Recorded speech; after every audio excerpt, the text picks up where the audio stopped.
Hello everyone, this is Al Rodi. This is 8 for 8. I'm at the Humanity Cafe Art Gallery and I'm enjoying a chai latte with soy. It's a beautiful sunny day out in Halifax. It's getting quite warm. I want to talk about immediate trauma, felt in the body, held in the body, things that happen in our lives that cause us to feel trauma. So the other day I installed about $1,800 in my bank account that I had borrowed from my sister so I could buy a car.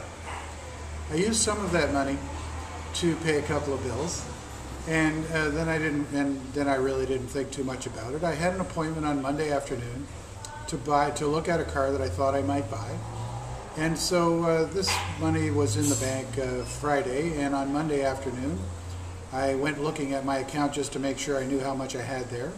And it turned out I had $37. So instantly I was filled with adrenaline and cortisol and all those brain chemicals that get fired off when you've had an instant trauma. My hands started to shake, and I got, my initial thought was that the money had been stolen out of my account, that someone got a hold of my PIN number and my bank account number and stole the money out of my account. I've come to discover later that Revenue Canada took the money. They thought I owed the money that I didn't owe them, and so we're still negotiating to get that money back. So, but initially, when the trauma showed up, and I thought that money had been stolen from me, it's the reaction that I had, the physical reaction that I had, where my hands were shaking. I originally got really angry, and then I got kind of afraid that I wasn't going to get this money back, and then I felt a little bit sad about what am I going to do next, and I had all these things racing through my brain, and I wasn't really thinking very clearly. So, of course, because I'm in this work, thanks to you, I'm in this work and I have the opportunity to practice every day, reminding myself that everything shows up for a reason. And everything happens because I need it to happen. And all of my experiences are lessons, and they're perfect. And that I am perfect, and that the situation is perfect, right here, right now, in this moment. So as I'm learning that lesson, reminding myself of that lesson, I'm slowly starting to calm. But I still have all these chemicals in my body coursing through my body, and I still feel anxious.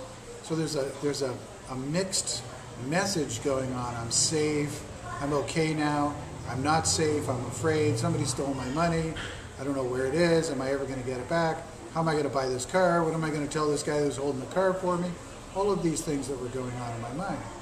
So of course I began to tap, and I tapped on it, and it helped only slightly at first. Why? Because the chemicals were still coursing through my body.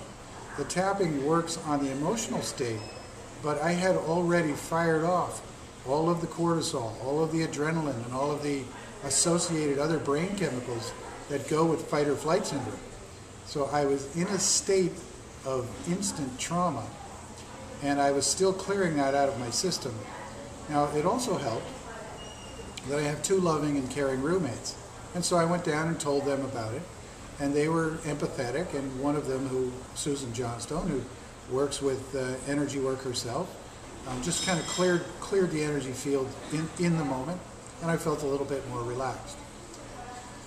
So what I want you to understand is that when something happens, it happens for a reason, and you may have been triggered by it, you may have been traumatized by it, whatever it is, maybe it's a car accident. But it doesn't have to stay with you any longer than the chemicals physically stay in your body. And as you do the tapping, and as you forgive yourself, and as you release the unwanted negative emotions, and as you realize that everything is perfect, those chemicals aren't blocked from leaving your body. You are allowed to release, to center yourself, and to feel more calm and at peace. And so it's really important to learn how to tap in the moment, to remember that tapping is useful and helpful for you, and to do it in the moment. So let me just share with you a tapping routine that I might have used at that time. and hopefully you can think of something that's happened in your life where you had kind of an instantaneous trauma. And this is an opportunity to go back into that moment, to remember it, to feel the feelings of it. So center yourself. Think about some sort of trauma that you may have had in your life when you were filled with adrenaline, filled with cortisol. Feel that feeling of your hands shaking when you were scared. And so even though I have this fear, this trauma, I love and accept myself deeply and completely. Even though I have this problem, this fear and trauma, I recognize that I'm perfect in this moment. It's not my fault. It never was my fault. That everything that comes to me is a gift from Divine Creator. And I love and accept myself deeply and completely. Oh, I've had some trauma, and my fight or flight response has triggered the downloading of certain chemicals in my brain. Oh well. I'm safe now. The problem is over. I'm safe now. The problem is over. I can deal with the problem on an intellectual basis.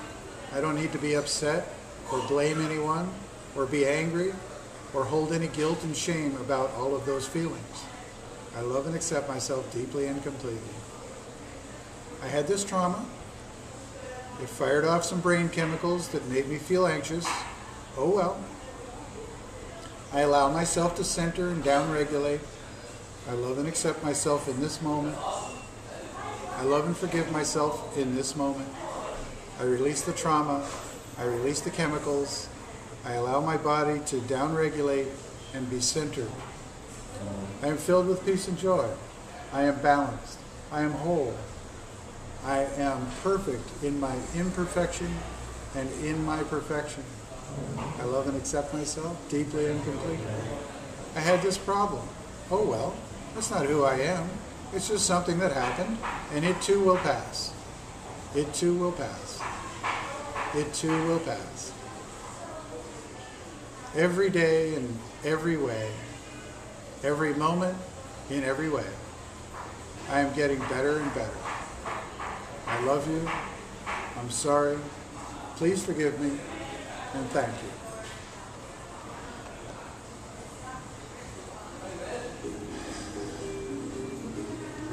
I hope this has been useful for you. I hope you can find a time in your life when you can apply it to something, and I really look forward to hearing your comments. Please post comments on the YouTube channel and invite your friends to sign up for my newsletter and the YouTube channel.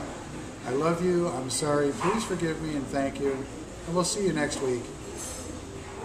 Have a great week. Thanks. Bye.